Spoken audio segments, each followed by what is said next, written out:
받은 복을 다 세워보시길 바랍니다. 아멘. 네, 사랑하고 축복하는 우리 성도님들 환영하고 축복합니다. 오늘 예배 가운데도 하나님을 깊이 만나시는 복된 시간 되기를 주님의 이름으로 축복합니다. 아멘. 오늘은 옆 사람과 이렇게 서로 축복하면서 인사하면 좋겠습니다. 참된 예배자가 됩시다. 사랑하고 축복합니다. 아멘. 네. 오늘 요한복음 4장 말씀을 통해서 참된 예배자가 되라라는 말씀으로 함께 살펴보도록 하겠습니다. 참되게 예배하라. 오늘 말씀의 앞에 보면 우리가 2주 전인가요? 제가 말씀을 좀 전했던 것 같습니다. 혹시 말씀의 제목이 무엇이었을까요? 영원히 목마르지 않는 땡땡 뭐요? 샘물. 네, 기억나십니까? 네, 2주밖에 지나지 않았습니다. 네, 영원히 목마르지 않는 샘물 대해서 말씀을 좀 전했습니다. 처음에 니고데모와 이 사마리아 여인을 비교하면서 말씀을 전했던 것이 기억이 납니다. 사마리아 여인, 니고데모와 사마리아 여인에게 두 사람에게 모두 필요했던 것이 무엇이라고 말씀했을까요? 복음. 네, 기억나십니까? 복음이라고 말씀했고 그것이 말씀이다 라고 말씀을 전했습니다. 그러한 가운데 오늘 이 사마리아 여인과 예수님의 대화가 계속 이어지는 그 본문의 말씀이라는 것이죠. 이 예수님과 사마리아 여인 사이의 대화가 사람은 이 생명수를 갈급히 찾고 있다라는 말씀을 계속하고 있다라는 것이죠. 이 사마리아 여인이 물을 기르러 간 그 야곱의 우물물은요, 마시면 마실수록 또 얻으면 얻을수록 또 누리면 누릴수록 더 갈증이 심해지는 그런 우물이었다라고 말하죠. 사람은 세상의 것으로 만족할 수가 있을까요? 잠시 만족하는 것 같지만 결국 그것은 참된 만족이나 참된 해가를 얻을 수 없다라는 것을 우리에게 말씀하는 것이죠. 우리 사람은 왜 그럴까요? 겉모양은 물질로 되어 있지만 그 속에는 뭐가 있을까요? 육체가 있으면 영혼이 있기 때문에 그죠? 영원히 목마르지 않는 샘물을 찾는다라는 것입니다. 그러므로 이 영혼의 만족함을 얻기 전에는 참된 만족을 누릴 수가 없다라고 성경은 말하고 있습니다. 그런 가운데 이 사마리아 여인이 예수님께 대해서 예수님, 정말로 영원히 목마르지 않는 샘물을 내게 주옵소서라고 부탁과 간청을 하고 있지요. 그래서 예수님께서는 나를 통해서 영원히 목마르지 않는 샘물을 먹게 해주시겠다라고 말씀하신 것입니다. 목마른 자가 이 누구든지 와서 이 샘물을 먹을 수 있다라고 예수님이 말씀해 주셨습니다. 그런데요, 그렇게 하려면 한 가지 조건이 있다라고 말하는 것이에요. 그게 무슨 말이었습니까? 다 얘기하고 난 이후에 예수님이 갑자기 뜬금없이 이 여인에게 내 남편을 데려오라 라고 말씀한다는 것이죠. 그 말씀하신 이유가 무엇일까요? 내가 다시는 목마르지 않는 이 생명수의 물을 마시려고 하면 먼저 무엇을 해야 된다? 내가 진심으로 하나님 앞에, 주님 앞에 회개해야 된다라는 것을 말씀하고 있습니다. 그리하면 너가 영원히 목마르지 않는 샘물을 먹고 마시게 될 것이다 라고 알려주신 것이죠. 여인이 이 남편을 데려오라 라고 하는 그 주님의 말씀 앞에 여인은 어떤 것을 느꼈을까요? 그 말을 듣는 순간 이분은 보통 사람이 아니다 라는 것을 느끼게 되었다는 것이죠. 직감적으로요.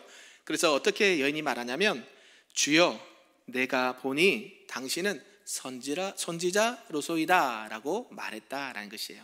이제는 그가 누군지 몰랐습니다. 그냥 유대인의 한 사람인 줄 알았는데 누구라고 고백합니까? 주여, 그죠? 내가 보니 당신은 선지자입니다 라고 고백을 한다라는 것이죠. 그리고 그 여인이 예수님께 이런 말을 물어봅니다. 우리 조상들은 이 산에서 예배하였는데 당신들은 예배할 곳이 예루살렘에 있다 하더이다 라고 말하고, 그렇다면 나는 어떻게 해야 될까요? 라고 질문을 한다는 것이죠. 지금 이 물에 대해서 말을 하고 난 다음에 여인이 갑자기 뜬금없이 뭐에 대해서 말합니까? 예배에 대해서 말하고 있다라는 것이죠. 왜냐하면 당시의 사마리아 사람들은 그 역사적인 그 부분과 성경을 바라볼 때 어떤 해석을 했냐면 자기의 유익과 자기의 편리대로 그 민족의 유익대로 역사를, 성경을 왜곡해서 받아들였다라는 사실입니다. 그들은 아브라함이 이삭을 기꺼이 제물로 드렸던 곳이 바로 그리심산이다라고 했습니다. 뿐만 아니라 백성들이 약속의 땅에 들어왔을 때에 모세가 제일 먼저 제단을 쌓고 희생을 드린 곳이 신명기 27장 4절에 의하면 에발산인데요, 이 사마리아인들은 그림신산이다라고 이렇게 주장을 하고 가르치고 배웠다라는 것입니다.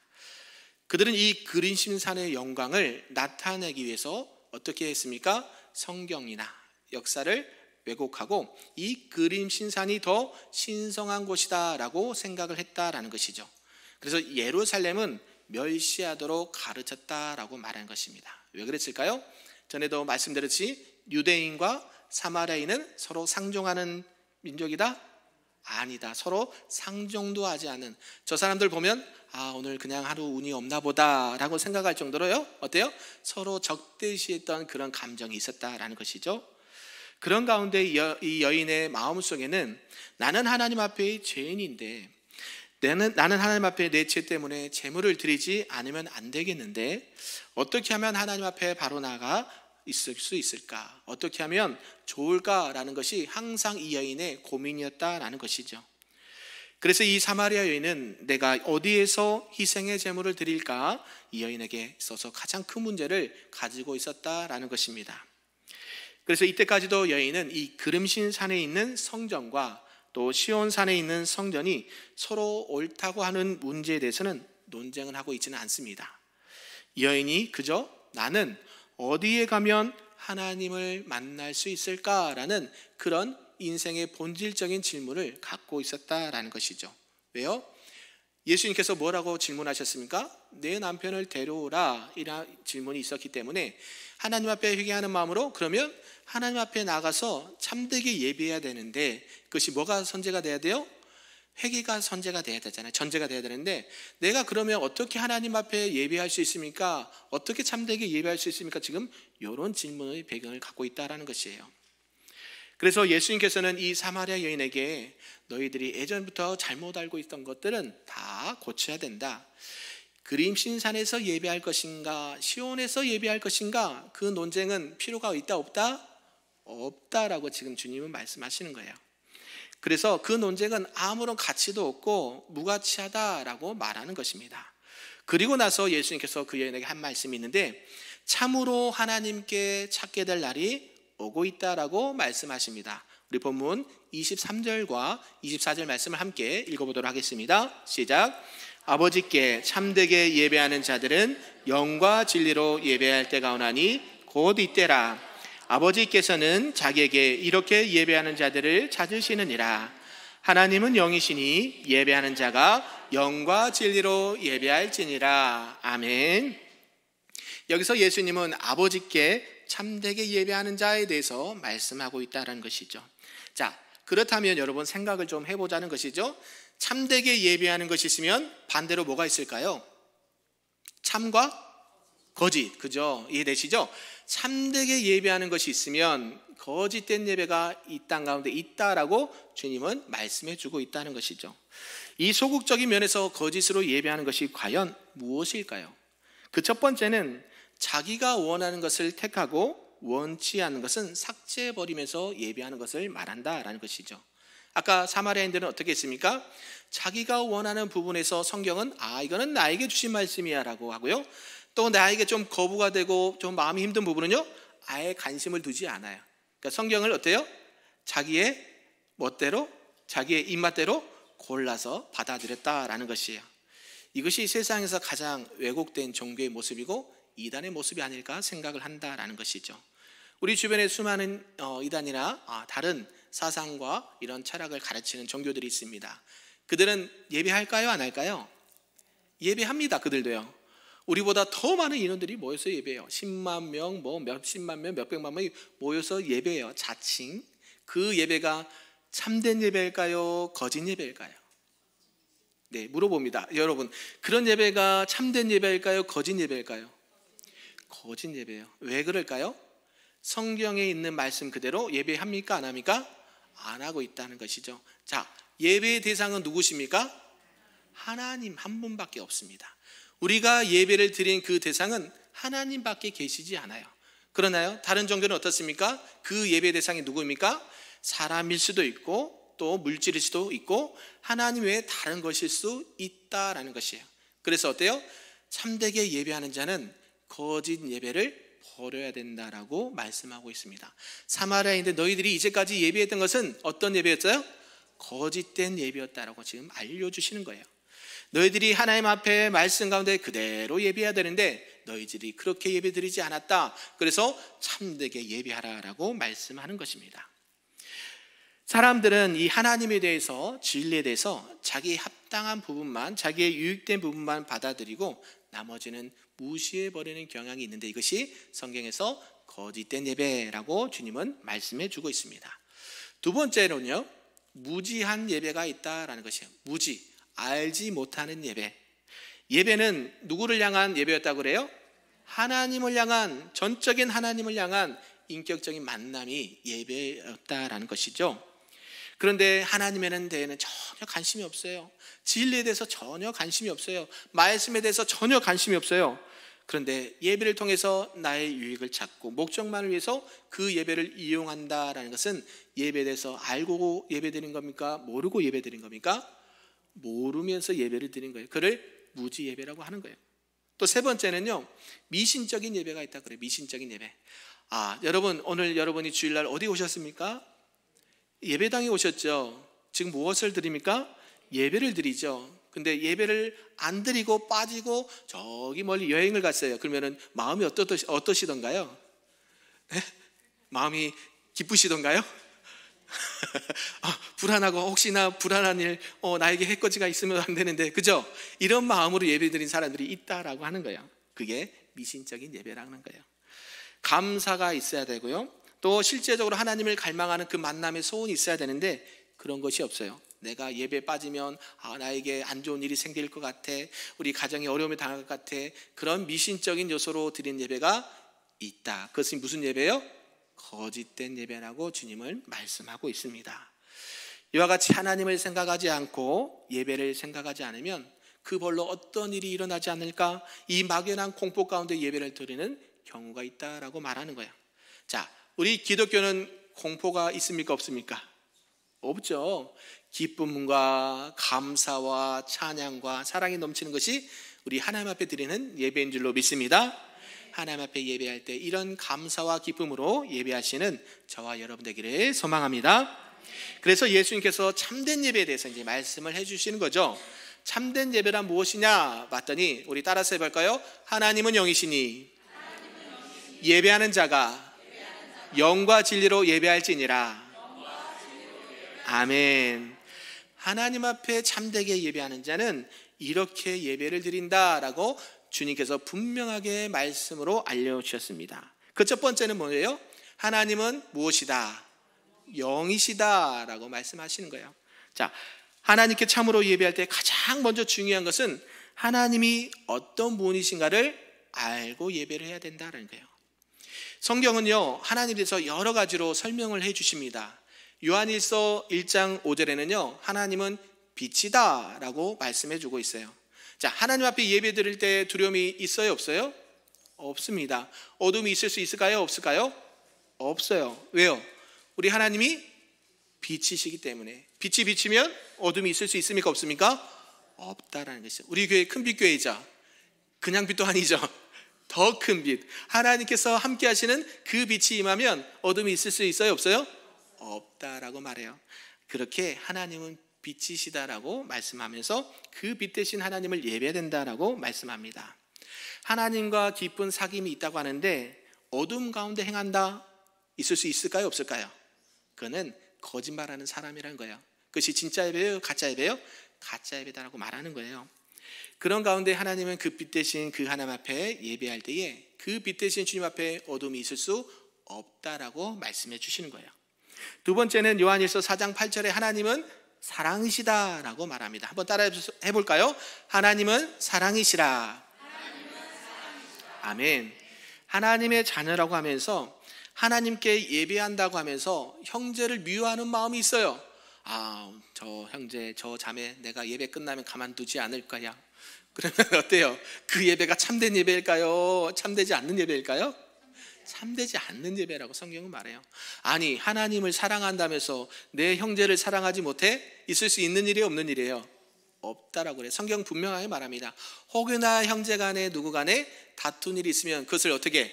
먼저 화해를 하고 뭐예요? 하나님 앞에 예배드리라 라고 말씀도 해주셨어요. 그러니까 하나님은 사랑이신데 그 분노와 갈등과 미움과 시기와 질투로 예배할 수 있어요? 없어요? 없다라고 말하는 거예요. 그런 마음 가운데 있는 분들은 다 버리시길 소망합니다. 뭐로 충만하셔야 돼요? 하나님의 사랑으로 충만한 가운데 예배드리시는 저와 여러분들에게 소망합니다. 그리고 또한 산상수훈에 보니까요, 하나님은 아버지시다라고 말씀합니다. 하나님이 누구시라고요? 아버지시다라고 말씀드려요. 그래서 하나님은 영이시고 하나님은 사랑이시고 하나님은 빛이시고 하나님은 아버지시다라고 말씀하고 있는 거예요. 이 하나님의 영이다라는 말씀을 또 보면 이 영은 어떻게 눈에 보입니까? 안 보입니까? 손에 잡힙니까? 안 잡힙니까? 안 잡히죠. 그래서 이 하나님은 우리처럼 어떤 살이나 뼈를 가지고 있지 않는 분이에요. 왜요? 영이기 때문에. 물질이 아니라는 거예요. 그래서 이거는 뭐예요? 마이크죠. 뭐예요? 물질이죠. 손에 잡힙니까? 안 잡힙니까? 잡힌단 말이에요. 근데 하나님은요? 안 잡혀요. 눈에 보입니까? 안 보입니까? 안 보여요. 하나님은 영으로 계시기 때문에 그래요. 그래서 하나님은 어떤 형상도 갖고 있지 않으세요. 믿으십니까? 하나님은 어떤 모양과 형상으로 있으실까요? 아무런 형상이 없으세요. 그죠? 그래서 우리 대한예수교 장로회 합동측에는요, 강대상에 십자가가 걸려 있지 않아요. 유심히 봐보시면 타 교단이나 다른 교회는 있어요. 요거는 이제 그죠? 요거 종치려고 있는 거고요. 어때요? 예배당 강당에 십자가를 놓지 않는 이유가 있어요. 왜 그럴까요? 그것이 하나의 뭐가 될 수 있어요? 우상이 될 수 있어요. 형상이 될 수 있어요. 하나님은 형상이 아니에요. 왜냐하면 그걸 보고 하나님을 보지 않고 예수님을 보지 않고 그 십자가에 어떤 효력이 있는 줄 알고 그것을 의지하고 믿는단 말이에요. 그게 우상이 될 수 있다는 거예요. 하나님은 형상이 없는 분이세요. 그러나 하나님은 뭐로 계세요? 영으로 계신 줄로 믿습니다. 그래서 누가복음 24장 39절에는 영은 살과 뼈가 없다라고 말합니다. 그래서 요한복음 1장 18절에 보면 본래 하나님을 본 사람이 있다 없다? 없다라고 말하는 거예요. 그런데요, 이 육안으로 우리가 보는 사람은 없는데 성경에 종종 보면 그래도 하나님을 만난 사람, 봤다라고 한 사람이 종종 나타납니다. 대표적인 인물이 누굴까요? 모세, 또 야곱을 들 수가 있죠. 그죠? 약복강 나루에서 누가 씨름했어요? 사람과 씨름했나요? 천사가 씨름했잖아요. 그 천사가 누구예요? 하나님이시잖아요. 하나님이 씨름해서 이기셨어요? 지셨어요? 져주셨잖아요. 누가 이겼어요? 야곱이 이겼죠. 근데 누가 이긴 거예요? 결국에는 하나님이 이기신 거예요. 왜요? 져주셨잖아요, 대신. 마찬가지로 하나님은 이렇게 어떤 형상이나 어떤 물질이 아니에요. 하나님은 뭐로 존재하세요? 영으로 존재하세요. 그 사랑한 가운데 그렇게 역사하셨을 뿐이죠, 실제로 하나님은 눈에 보이지 않고 만져지지 않습니다. 그런 가운데 요한일서 1장 1절에는 태초에 있는 생명의 말씀에 관하여 우리가 들은 바요, 눈으로 본 바요, 주목하고 우리의 손으로 만진 바라 라고 말씀하시는 부분이 있습니다. 이분은 과연 누구일까요? 하나님이실까요? 태초에 생명의 말씀에 관하여 우리가 들었고 눈으로 보고 주목하여 손으로 만졌대요. 이분이 누구실까요? 이 땅 가운데 육신을 입고 오신 누구요? 예수 그리스도. 누구나 다 볼 수 있고, 아멘. 누구나 예수님의 말씀을 들을 수 있고, 누구나 예수님의 옷가에 손을 댈 수 있는 예수님이 이 땅 가운데 오셨다. 하나님의 아들이신 그분이 이 땅 가운데 성육신하셔서 우리들을 구원하시기 위해서 이 땅 가운데 오신 분이 예수님이다라고 말씀하고 있는 거예요. 하나님은 본래 우리가 볼 수 없습니다. 영이시기 때문에. 그렇다면 어떤 사람들은 이렇게 말하는 경우도 있다는 거예요. 아니, 우리가 보이지도 않는 하나님을 어떻게 믿을 수 있어? 이런 분 만나보신 적 없습니까? 그죠? 하나님을 믿으면 뭘 믿으라? 네, 그런 사람도 있다고 말하는 거예요. 왜? 눈에 보이지 않으니까. 자, 눈에 보이지 않는다고 해서 하나님이 계신가요? 안 계신가요? 어떻게 그리 잘 아세요? 보셨습니까? 만지셨습니까? 근데 어떻게 해요? 하나님은 늘 우리와 함께하고 계신다라고 말씀하셔요. 그런 가운데 말씀합니다. 하나님은 영이시지만 보이지 않지만 만질 수는 없지만 하나님 계십니까? 안 계십니까? 계신다. 어떻게 계세요? 눈으로 보이는, 우리가 느낄 수 있는, 만질 수 있는 뭐로요? 로고스, 육체로 오신 예수 그리스도 말씀으로 만날 수 있는 줄로 믿습니다. 둘째로 예배하는 자는 또 영으로 예배를 해야 된다라고 말씀하는 거예요. 이 말씀의 뜻은 무엇일까요? 우리 사람에게도 있는 게 있습니다. 육체가 있고 뭐가 있을까요? 다시요. 사람에게는 육체가 있고 뭐가 있을까요? 영혼이 있지요. 그죠? 이 하나님의 백성들이 육체로 예배 드린 것이 아니라 뭐로 예배를 드려야 된다고 말씀드려요? 영으로 예배하라 라고 말씀하는 거예요. 육체 가운데 있는 그 하나님의 거룩한 영으로 예배를 해야 된다라고 말씀하고 있습니다. 왜요? 하나님의 영이 우리와 함께 하시기 때문에 우리가 예배 드릴 때에 하나님의 영이 우리 안에 있어서 그 영으로 예배를 드려야 된다라고 말씀합니다. 그래서 사도 바울은 이렇게 고백을 해요. 로마서 1장 9절에서 내가 그의 아들의 복음 안에서 내 심령으로 섬기는 하나님이라고 표현을 합니다. 사도 바울이 언제나 하나님을 섬길 때 뭐라고 표현해요? 자기의 영으로 섬기는 하나님이라고 말씀하고 있다는 것이죠. 심령으로 하나님을 섬길 수 있는 저와 여러분 되기를 소망합니다. 또한 영은 시간과 공간을 초월한다라는 사실입니다. 자, 영은 눈에 보이지 않지만 있습니까? 없습니까? 있지요. 이 영은 시간과 공간을 초월할까요? 안 할까요? 초월합니다. 그래서 이런 물리적인 시간과 공간의 제약을 받지 않아요. 우리 하나님도 그런 분이다라고 말씀하신 겁니다. 지금 하나님이 이 자리에 계십니까? 안 계십니까? 계십니다. 저 그럼 미국 땅에 계실까요? 안 계실까요? 저 아프리카에 계실까요? 안 계실까요? 계셔요. 그를 어려운 말로 무소부재하신 하나님이라고 그래요. 안 계신 것이 없는 하나님. 그러니까 우리 하나님은 어디에 나도 계신 분이세요. 여러분이 화장실에 계시든지 여러분이 직장에 있든지 교회에 있든지 하나님은 늘 여러분과 함께 계시는 분인 줄로 믿습니다. 어떻게 해요? 영으로 함께 계신다는 거예요. 여러분 심령 가운데 하나님께서 영으로 계실 때 그 하나님의 영으로 뭐 해라? 예배하라 라고 말씀하신 거예요. 그래서 지금 이 여인이 지금 잘못 알고 있는 게 뭐예요? 계속해서 그림신산에서 예배를 드려야 하나님이 기쁘게 받으신다라는 생각을 갖고 있었다는 거예요. 자, 그러면 하나님이 그림신산에만 계십니까? 아니죠. 어디 계셔요? 에발산도 계시고 그림신산도 계시고 두세 사람이 모인 곳에 누구도 함께 하셔요? 예수님도 함께 하신다라고 말씀하셨잖아요. 하나님이 함께 하시고 주님의 이름으로 모인 곳이 하나님 앞에 예배하는 예배 장소가 되는 줄로 믿습니다. 그래서 너가 지금 잘못 알고 있는 그 예배에 대해서 하나님에 대해서 자세히 알고 이해하고 예배를 드려야 된다라고 말씀하는 것입니다. 영은 시간과 공간을 초월하죠. 우리 하나님도 시간과 공간을 초월해서 하나님 앞에 이렇게 하나님의 영으로 예배하라라고 말씀해 주신 줄로 믿습니다.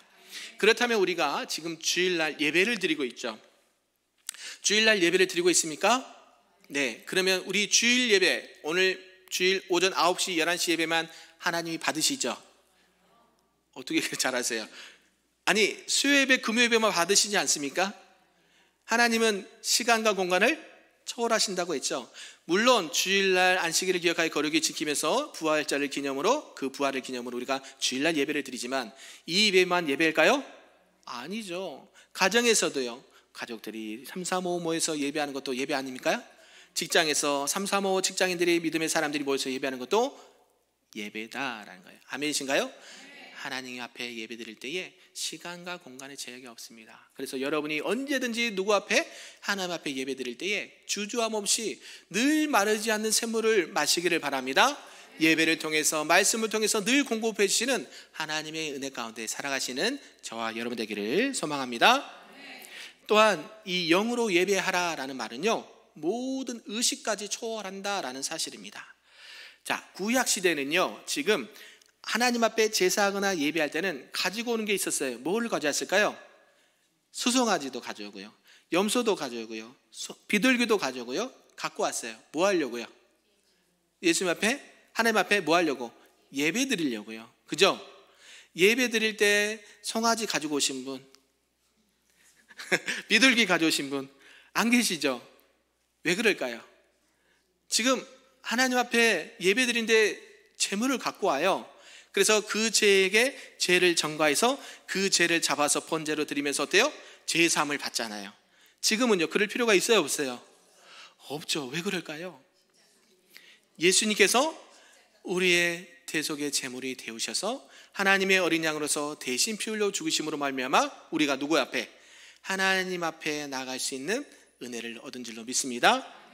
우리 주님께서 오셔서 이 십자가에 달려서 모든 사람의 죄를 대신하셔서 단번에 하나님 앞에 속죄 제사를 드린 다음부터는 우리는 이러한 의식을 행할 필요 없이 하나님 앞에 언제든지 누구의 이름으로? 예수님의 이름으로 예배드리는 은혜가 있는 줄로 믿습니다. 그래서 예배를 드릴 때는 누구의 이름으로? 예수님의 이름으로 드리시길 바라고, 찬양할 때도요 예수님의 이름으로 찬양하시기 바라고, 기도할 때도요 예수님의 이름으로 기도하며 나가시는 저와 여러분 되기를 간절히 소망합니다. 그런 가운데 우리가 늘 하나님 앞에 이 마음과 중심을 다한 예배를 드리시기를 소망합니다. 그리할 때에 하나님께서 받으시는 참된 예배가 되는 줄로 믿습니다. 세 번째는 예배하는 자는 진리로 예배를 해야 된다라고 말씀합니다. 진리로 예배를 드린다라는 말씀이 무슨 말씀일까요? 바로 몇 가지 뜻이 좀 있습니다. 하나님께 대한 바른 개념과 생각을 가지고, 참된 생각을 가지고 예배를 하라라는 뜻이 있다는 것이죠. 하나님에 대한 바른 인식이 있어야 된다라고 말씀하고 있습니다. 그래야 참된 예배를 드릴 수 있다라고 말씀하는 거예요. 자, 하나님에 대해서 우리가 알아야 된다라고 말씀합니다. 여러분, 하나님을 알고 계십니까? 모르고 계십니까?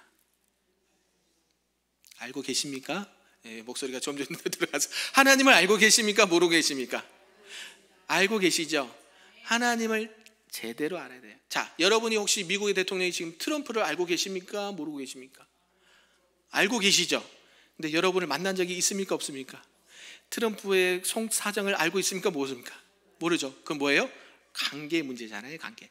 알고 모르고의 문제가 아니라, 그죠? 그 내면까지 알고 있는 관계가 돼야 된다는 거예요.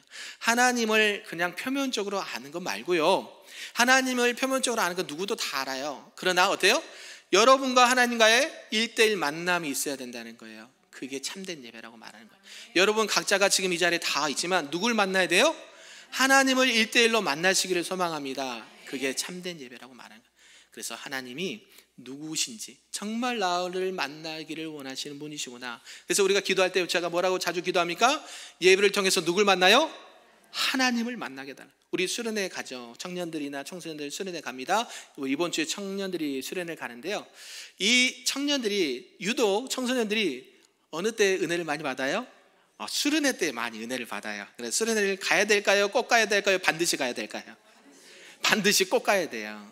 그죠? 혹여나 수련회를 안 가시는 분들은 꼭 가시도록 우리 안내를 해주시고 권면해 주시기 바랍니다. 왜 그들이 수련회 가면 변화가 일어날까요? 하나님을 만났다고 할까요? 수련회 가면 일단 핸드폰을 뺐습니다.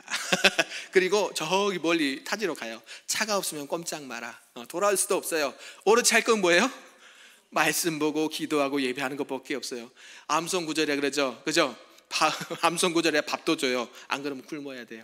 그래요. 그리고 철로역정이라는 걸 했었어요. 말씀을 계속하면서 하나님을 만나도록 한다는 거예요. 왜요? 하나님을 만날 수 있는 시간과 장소를 허락하는 그 시간이기 때문에 역사가 일어난 줄로 믿습니다. 저와 여러분이 그런 은혜를 경험하시길 바랍니다. 오늘 이 주일 한 번의 예배가 하나님을 만남으로 말미암아 여러분의 인생 가운데 터닝 포인트가 되기를 주님의 이름으로 축복합니다. 그래서 하나님을 예배한다고 하지만 잘못된 개념과 생각을 가지고 예배하는 자들이 있다라고 주님은 말씀하고 있어요. 우리 주변에 많은 사람들이 우상을 이렇게 숭배하고 있습니다. 왜 그럴까요? 이 우상을 왜 섬기고 있을까요? 왜 돌덩어리 갖다가 해와 달을 별 갖다가 이런 어떤 물건을 갖다가 이렇게 우상으로 섬기고 있을까요? 그것이 뭐라고 지금 믿고 있는 거예요? 하나님이라고 믿고 있는 거예요. 그들이 잘못된 것을 믿고 있다는 거예요. 하나님에 대해서 알고 있는 거예요? 잘못 알고 있는 거예요? 잘못 알고 있다는 거예요. 하나님은 아까 얘기했잖아요. 눈에 보이지 않아요. 만져지지 않아요. 그 하나님은 말씀 가운데만 있는데 자꾸 엉뚱한데 지금 헛다리를 짚고 있다는 거예요. 그래서 하나님에 대한 바른 인식과 생각이 있어야 참되게 예배한다라는 것입니다. 그런 가운데 진리를 통해서 예배하라는 뜻은 뭐냐면 진리로 예배하라는 말씀은 진리를 통해서 예배하라는 말씀입니다. 무엇을 통해서요? 진리를 통하여서. 그죠? 요한복음 14장 6절에 보면 여러분과 저가 너무 잘 아는 말씀이 있습니다. 예수님께서 하신 말씀, 내가 곧 길이요 진리요 생명이 나로 말미암지 않고는 누구께로? 아버지께로 갈 자가 없느니라. 아멘. 주님이 누구라고요? 진리 그 자체이세요. 그래서 아까 말씀드렸죠. 예배드릴 때 누굴 통해서요? 예수님을 통해서. 누굴 통해서요? 말씀을 통해서요. 아멘. 예배할 때에 이 진리를 통해서, 예수님을 통해서, 말씀을 통해서 예배하시는 저와 여러분 되기를 소망합니다. 그래서 예수님의 말씀을 통해서 하나님을 알고, 또 예수님을 통해서 하나님을 예배하고, 예수님의 이름으로 찬양하고 기도하고 예배하는 우리 모두가 되기를 간절히 소망합니다. 아멘. 우리가 진리로 예배하라라는 말은 어떤 한 부분만 예배하라는 것이 아니고요, 여러분의 생활 전체를 들여서 예배하라는 말씀입니다. 그래서 예배당에 나와서 찬양하고 기도할 때 말씀만 듣는 것이 아니라 어때요? 우리의 삶의 전체가 뭐가 돼야 돼요? 예배가 돼야 된다라고 말해요. 삶의 예배. 쉬울까요? 어려울까요? 말은 쉬워요. 네, 말은 쉬운데 쉽지 않아요. 예배는 뭐가 드려져야 돼요? 뭐가 드려져야 돼요? 네, 내가 죽어져야 돼요. 예수님께서 대신 십자가에 죽으셨지만 내 자아가 죽고 내 욕심이 죽어서 날마다 삶의 예배 가운데 누가 드러나야 돼요? 누가 드러나요? 예수님이. 아멘. 제가 그래서 여러 번 말씀하잖아요. 여러분을 통해서 누가 드러나요? 예수님이 드러나고, 교회가 드러나고, 하나님이 드러나고, 하나님의 성령이 역사가 드러나길 소망합니다. 이게 무슨 예배라고요? 참되게 예배하는 자는 이렇게 예배한다라는 사실입니다. 믿으십니까? 그래서 우리가 로마서 12장 1절에 보면 이렇게 말씀합니다. 그러므로 형제들아, 내가 하나님의 모든 자비하심으로 너희를 권하노니 너희 몸을 하나님이 기뻐하시는 거룩한 산 제사로 드려라. 아멘. 이것은 몸만 드린 것이 아니고요, 내 자신 전체, 내 삶의 전체를 드리라라는 말씀입니다. 이것이 하나님께서 기뻐 받으시는 진정한 예배요, 참된 예배가 되는 줄로 믿습니다. 그래서 사도 바울은 이어서 이렇게 말하죠. 너희는 이 세대를 본받지 말고 오직 마음을 새롭게 함으로 변화를 받으라. 마음을 새롭게 하고 변화돼서 매일매일 삶 속에 어떤 삶을 살아라? 참되게 예배하는 자의 삶을 살아라 라고 우리에게 권면하신 줄로 믿습니다. 사랑하는 성도분, 말씀을 정리하도록 하겠습니다. 하나님 앞에 하나님께서 기뻐 받으시는 참된 예배는 어떤 형식보다, 어떤 것보다 진정한 마음으로, 하나님을 사랑하는 마음으로 말씀과 진리로 예배하시기를 소망하고 하나님의 영으로 예배하시기를 소망합니다. 그래야 할 때 여러분 한 주간의 이 한 번의 예배가 얼마나 중요한지 아시겠죠? 여러분이 나와서 지금 1시간 예배 드린 것은 여러분의 인생의 가장 중요한 시간이고, 여러분이 그 세상의 무엇과도 바꿀 수 없는 은혜의 시간이 되는 줄로 믿습니다. 그래서 주일날 빠지지 말라고 하는 거예요. 믿어지세요? 주일날 여러분이 뭐 해서 나오세요. 아니요. 주일날 예배에 빠지지 말고 누구의 말씀을, 하나님의 말씀을, 누굴 만나야 돼요? 하나님과 예수님을 만나야 여러분이 세상 가운데 이 힘으로 살아갈 수 있는 힘을 얻게 된다는 거예요. 그게 뭐예요? 영원히 목마르지 않는 샘물을 마시게 된다라는 사실입니다. 여러분 세상 가운데 그저 밥을 먹습니다. 우리가 하나님의 말씀을 먹지 않으면 살 수가 없어요. 영혼은 죽어버려요. 살아있으나 죽은 심령이란 말이에요. 그래서 여러분이 오늘 말씀을 꼭 기억하면서 주의를 지키는 것뿐만 아니라 늘 삶의 예배를 통해서 하나님께서 기뻐 받으시는 참된 예배자가 되시기를 주님의 이름으로 축복합니다. 아멘.